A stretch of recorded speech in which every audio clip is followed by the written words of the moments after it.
Okay, so I'm going to explain the solution to the question 26 in this video. Okay, so this would be one of the journal entry questions. So question 26, High Yield Ltd is an established company that is selling farming equipment bundled with a 2-year maintenance agreement provided with each piece of equipment. Farmer Bob signs a sales contract on June 1st, 2016 with High Yield to buy a combine and service agreement for $600,000, okay, on July 2nd, okay. So the contract is signed on July 1st, okay. So the purchase, okay, will be on July 2nd. So Bob provides a 10% down payment for the combine at the time of signing the contract, which is June 1st, 10% down payment. The combine is delivered to Farmer Bob on July 2nd, okay. So on that date, Bob pays the remainder of the amount owing, which is 90%, right? And takes legal title to the combine. The combine cost High Yield $450,000 to acquire. On a standalone basis, the combine is normally sold for $600,000, while the 2-year maintenance agreement is normally sold for $80,000. Okay.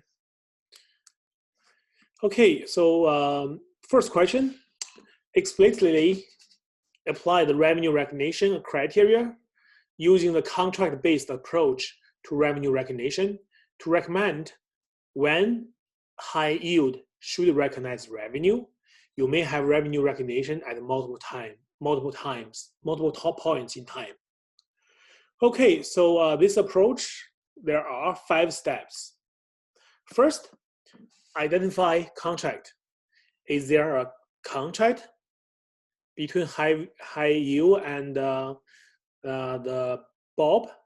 The answer is yes. They signed the contract on June 1st, 2015.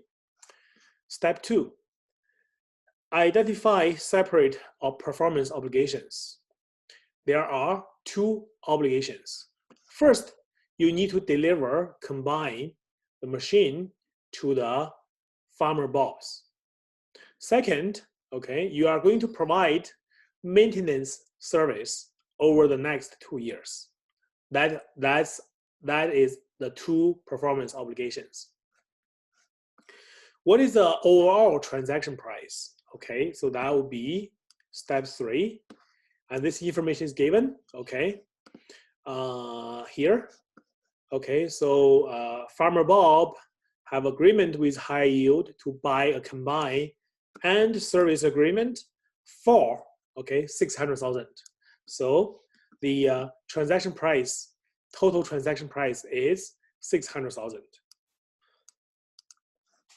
Now moving to step 4, allocate contract price to separate performance obligation. There are 2 performance obligations. I'm going to allocate $600,000 between the 2 performance obligations, the combined machine itself and the maintenance service agreement, right? Step 5, okay. Determine when performance obligation is satisfied and the revenue can be recognized. For the machine, okay, the combine, performance is complete when that piece of asset is delivered, okay, on July 2nd. In this question, we were told the combine is delivered to Farmer Bob July 2nd. So this is the time that the first performance obligation will be fulfilled, right? You delivered this piece of item. For the maintenance agreement performance obligation, this is going to be over okay, it's going to be fulfilled over time. We have to recognize the revenue over the 2 years. Okay, so that's the first part of the question. Okay, so we are using the 5-step approach, right? 5-step. Now let's take a look at the second question. Provide journal entries that would need to be made in June and July 2016, showing clearly the date for each journal entry. Okay, so this is important. When you are making a journal entry, make sure you are pretty clear with the date for that journal entry. For each account shown in the journal entry, indicate whether it's a balance sheet or income statement account the first time you use it. Clearly show your calculations for the revenue to be recognized on each date. Round any percentage to the nearest whole percentage. Okay. So if you calculate it to be 50.3%, in this case, you round it to the nearest whole percentage, which is 50%, right? So, I just want to be clear that make sure you read your question carefully, right? Make sure you read your question carefully. In quiz 4, chapter 4 quiz, there's one question. You are required to enter the amount in thousands, okay? Some students just enter the actual amounts. Therefore, the computer, the Pearson website, responded to mark your answer wrong, right? Because the question is asking you to enter these numbers in thousands of dollars, right? So don't enter the actual original number, right? So make sure you read the question carefully in the exam. Okay, so June 1st, journal entry for June 1st. They signed the contract, okay, June 1st, and the customer paid a 10% down payment. That's what happened on June 1st. So 10% of the contract price, which is 600,000, 10% of that is 60,000. So you receive the cash of 60,000. You debit cash for 60,000. Okay, and then you credit. Okay, you haven't done anything yet. You credit unearned revenue for 60,000. So that's my journal entry for June 1st. I debit cash for 60,000. This is a balance sheet item. I credit unearned revenue for 60,000. Unearned revenue is a liability. It's on the balance sheet. Okay, so that's pretty simple. This is my journal entry for June 1st. Okay, let's take a look at what happened on June 2nd. So June 2nd, the combine is delivered to farmer, okay, on July 2nd. On the same day, Bob pays the remainder of the amount owing. They only paid on June 1st, they paid 10% down payment.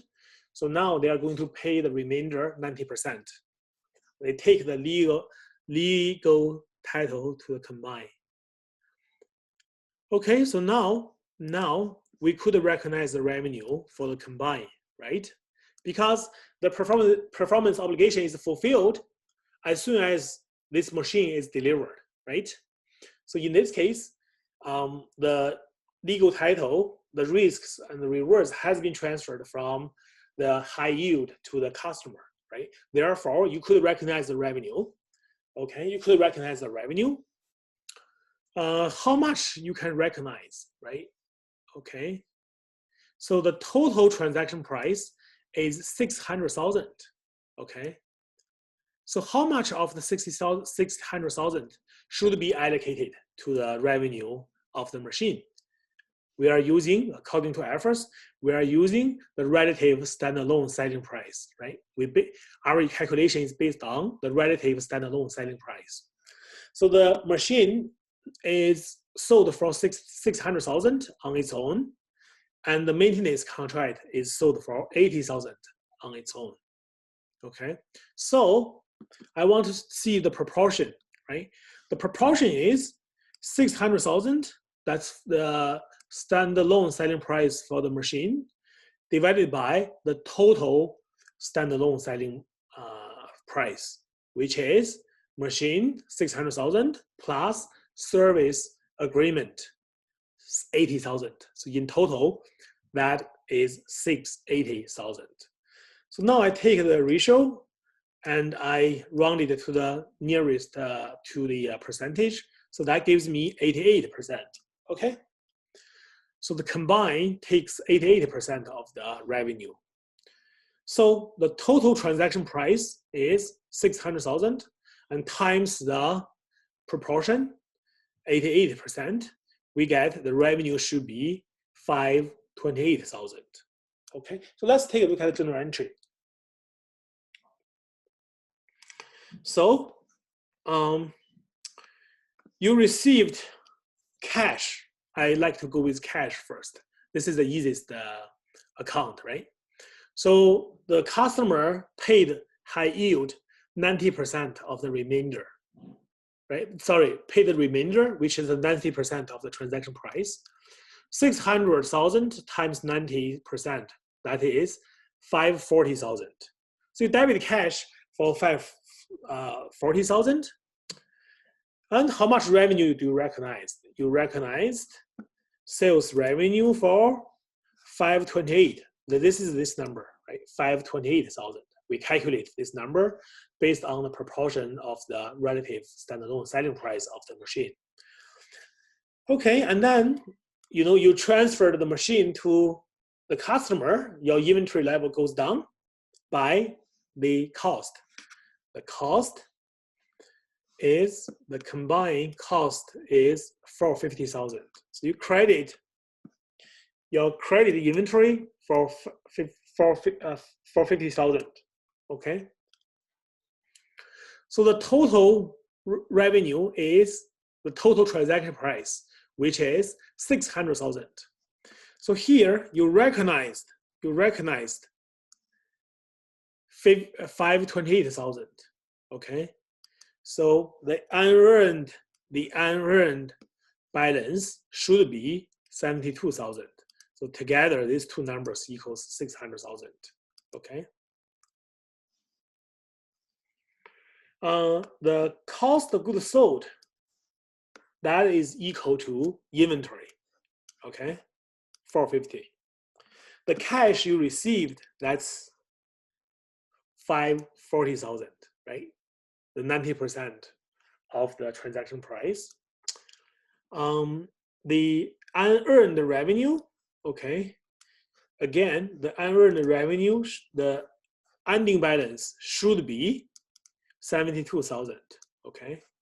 So I have to reverse the opening balance. So previously you credit unearned revenue for 60,000, okay. So now you reverse it. You reverse this unearned revenue and then record the correct amount, which should be 72,000, right? And 72 unearned plus 528 earned, you get 600,000 total revenue. Okay. So basically, inventory equals cost of goods sold. Okay. Cash is whatever you received on July 2nd. Okay. And sales revenue plus the ending balance of the unearned revenue should equal to the total revenue. Okay. So then, in order to, because you have recognized certain amount of unearned revenue in the prior year, and this entry shows the correct balance at the end of the year, you have to reverse prior year's unearned revenue. Okay. So that is the question 28.